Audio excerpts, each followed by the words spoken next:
American Veterans, past District 2 Commander, and today I present the National Disabled American Veterans Day 2013 message. It is entitled A Tribute to Sacrifice. When the poet Lewis Simpson calls upon America to remember the sacrifices our veterans have made, he speaks with a force of great personal authority. Serving in the 101st Airborne Division in World War II, he first saw combat in Normandy. By the time his unit had fought its way through France, Belgium, Holland, and into Germany, Mr. Simpson had collected 2 Purple Hearts. As a writer and as a teacher, Mr. Simpson has returned to the theme of America's forgetfulness again. He tells of a story of how he helps young people come to terms with our nation's readiness to forget the heroes of its wars.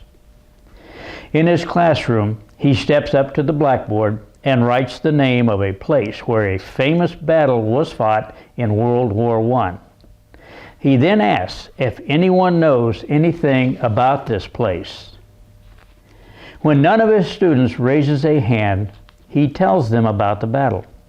He tells the students how many soldiers died in the fighting in this place and how many were wounded.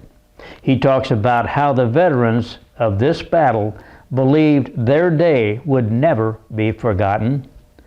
The exercise shows how easily the memory of the immense sacrifices just slip away. Even the memory of a war as recent as the Persian Gulf is sliding into dark recesses of history. And how many remember the young Americans who braved danger in Bosnia and Kosovo, and what about those who never came home?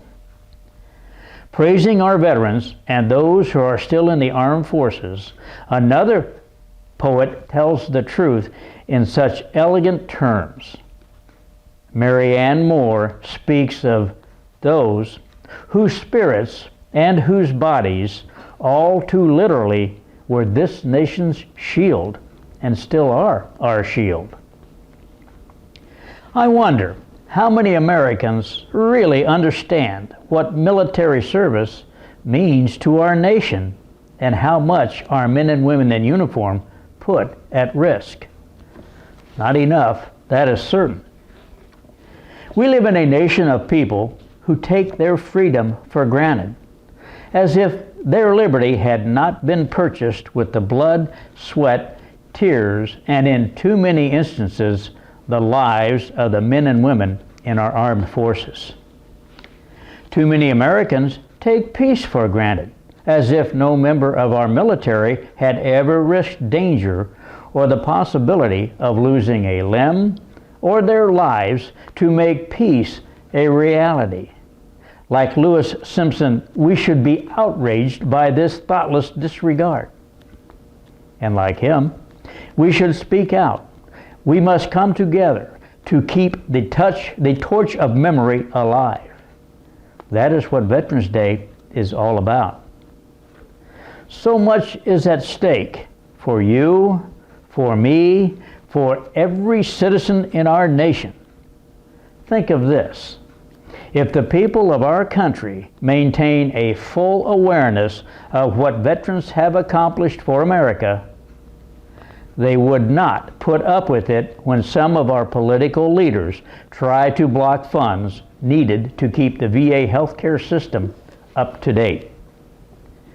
They would not stand for a VA claims processing system that keeps veterans waiting for years before they get the benefits they have earned.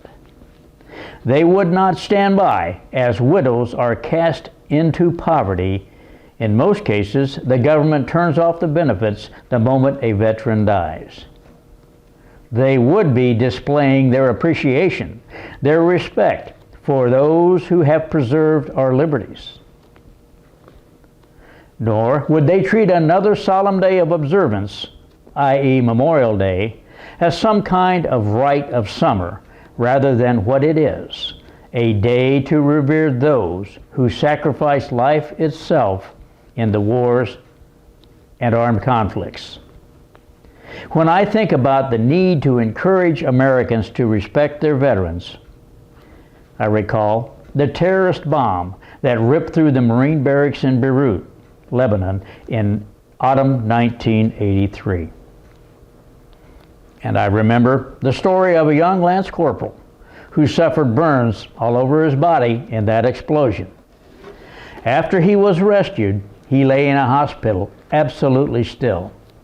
He could not move. His body was coated with salve, head to toe. How many people today remember the shock we all felt when we saw the news photos of the Marine barracks blown to bits? Sadly, not many. It wasn't a time when America was at war. It was supposedly a time of peace. If it's all too easy for people to forget those wounded in Vietnam, Korea, and the World Wars, and the Persian Gulf, does an incident like the Beirut bombing stand a chance of being remembered? Back in 1983, we were stunned by the horror of the events in Beirut, but most Americans got on with their lives and let the memory slip away. I guarantee you one thing, though, that young Lance Corporal will never forget. Never. Let us remember him, too. Let us honor his sacrifice. Let us ask all Americans to join us in keeping the sacred memory of what our veterans and disabled and able veterans have done, and not just on Veterans Day, but all year long. Let us call to mind all who set aside their own interests when asked to serve in our armed forces throughout our history. Let us not forget how they gave themselves over to something larger than themselves at the call of our nation. Let us cherish the memory of the Navy flyer whose plane went down over a Pacific island in World War II, and how he spent the rest of the war in brutal captivity. May we never forget the nurse who saved the lives of so many soldiers as bombs exploded around her MASH unit, day in, day out in Korea. When we look to our country's flag, let us call into our thoughts the Marine who will never see again the red, white, and blue, who sees nothing but darkness, since the explosion of a North Vietnamese rocket destroyed his eyes forever. Let us hold fast to the memory of the aircraft mechanic who nearly bled to death on a hot, dry runway in Kuwait after one of Saddam Hussein's snipers caught the young airman in his crosshairs. And most recently in Afghanistan, the story of Josh Hargis, the young Army Ranger from Cincinnati, Ohio, on his fourth deployment was severely injured in a suicide bomb attack. He survived for 2 hours after his injury before reaching a hospital. And during a bedside presentation of his Purple Heart Medal, everyone thought Josh was unconscious. However, he was conscious and managed, despite pain and bandages and tubes, to render a proper salute.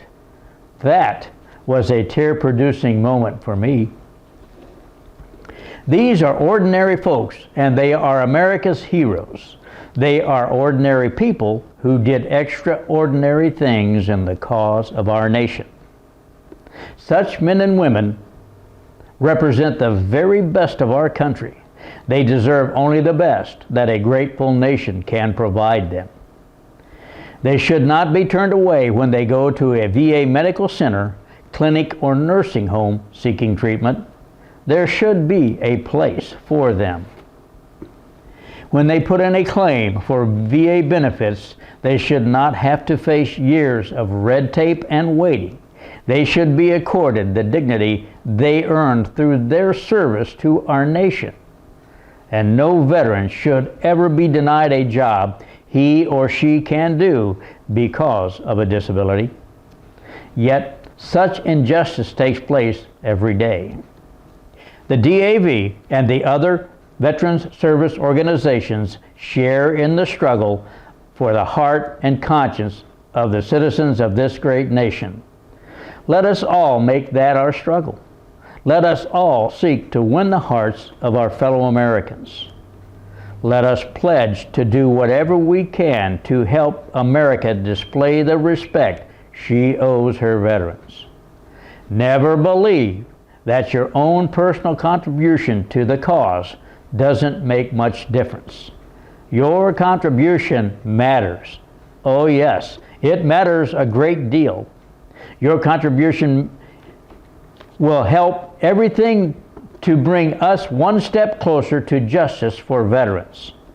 Keep this spirit of Veterans Day alive. Keep it alive every day of the year. In listening to this message today, you have already made a positive beginning. In closing, I will read a poem by Archibald MacLeish entitled "The Young Dead Soldiers." The young dead soldiers do not speak, nevertheless they are heard in the still house. Who has not heard them? They say, whether our lives and our deaths were for peace and new hope, or for nothing, we cannot say. It is you who must say this. They say, we leave you our deaths. Give them their meaning. We were young, they say. We have died. Remember us. Thank you.